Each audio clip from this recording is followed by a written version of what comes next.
Texas hits a new high for COVID-19 cases reported in one day. Despite the rise in cases, the governor says there is no reason to be alarmed.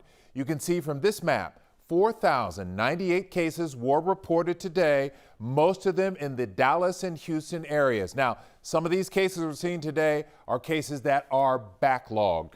46 people have died from COVID-19.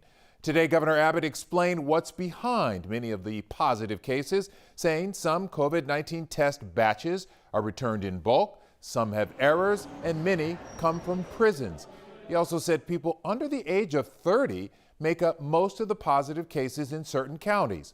On average, he says fewer than 10% of people who test positive need to be hospitalized. We did have the opportunity to get a robust update from hospital CEOs around the state of Texas. They expressed confidence about their ability to continue to make hospital beds available for Texans who may need them because of COVID-19. The mayors of several Texas cities, including Houston, wrote Governor Abbott a letter today asking for permission to set their own rules on face coverings. Houston health authorities seem to be taking a slightly different tone than the governor. They agree we have plenty of hospital beds, but some say hospitals have gotten full. Here's Ron Trevino. As Houston area doctors and nurses do their best to handle coronavirus cases and hospitalizations, there is concern in the Texas Medical Center about this dramatic slope up in COVID-19. This is the wrong trajectory, and the numbers across our city, especially in Houston, are going up at a much more faster rate than we would ever want to be, and we got to stop this thing. Health officials agree with Governor Abbott that we can control the virus through our behavior. Masks, social distancing, and washing our hands. They also agree that we have plenty of room in our hospitals as a whole, but they say individual hospitals have been overwhelmed. Yesterday morning at 9 o'clock, 4 of those hospitals were saying that they were saturated already. Well, that was 9 o'clock on a Monday morning. So we usually don't see that in the summertime. Those hospitals were full and were asking ambulances to go elsewhere. Dr. Peirce says there are 2 things leading to this. The governor allows elective surgeries to start ramping up again. That's filling up hospitals at the same time COVID is starting to fill. So it's not just the COVID. It's the fact that the hospitals are opening back up. And keep in mind, they're way behind. Dr. Peirce says the increase in COVID hospitalization has him feeling anxious. He's also noticed another disturbing trend, younger people getting the virus. That's consistent with what we're seeing as you walk around, drive around town, is that it's the younger folks that are out gathering. So it's not a huge surprise. To them and everyone else, he says, people, it's not that hard. Put on your mask, all right? Dr. Peirce says he's not in favor of shutting down the state again, but he says we have to change our behavior to flatten out the curve. Back to you. A possible breakthrough in the treatment of COVID-19, researchers say an inexpensive, commonly used steroid is showing promise in the sickest COVID patients. Rekha Mudaraj talks to a doctor about how it works.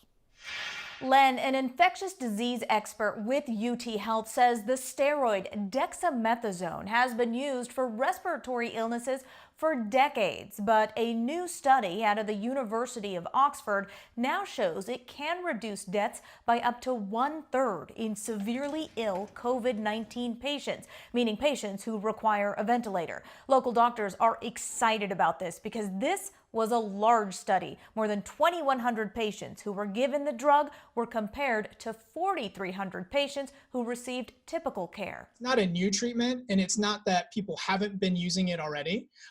It's just that I think now we have a good study, randomized trial that shows that dexamethasone does have benefit in this case. Dr. Chang says since it's already used for other respiratory illnesses like croup or asthma flare-ups, this steroid may not need formal approval for emergency use by the FDA. It's Rekha Mudaraj reporting. Well, with more places opening and more people venturing out, our Verify team is tackling your questions about face masks, including if wearing one can cause CO2 poisoning. Here's investigative reporter Cheryl Mercedes. Let's get these questions about masks verified for you. The first one, can wearing a mask 8 hours a day cause pleurisy or shortness of breath? That is false. The WHO says prolonged use of a mask will not make you oxygen deficient.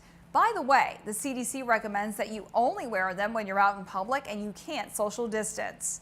Second question, can wearing a mask reduce oxygen levels below OSHA regulations? That too is false. OSHA's respiratory protection standard applies to people who have jobs that require them to wear full protective gear that completely shuts off their oxygen, not the kind of face mask that the CDC is recommending you wear to help stop the spread of coronavirus. And lastly, one we get a lot, can wearing a mask cause CO2 poisoning? That is also false. The CDC and the USDA say that while carbon dioxide is dangerous at high levels, it's not likely with wearing a medical mask, and even less likely when you're wearing a mask that you've made at home. Back to you. Remember, text the word FACTS to 713-526-1111.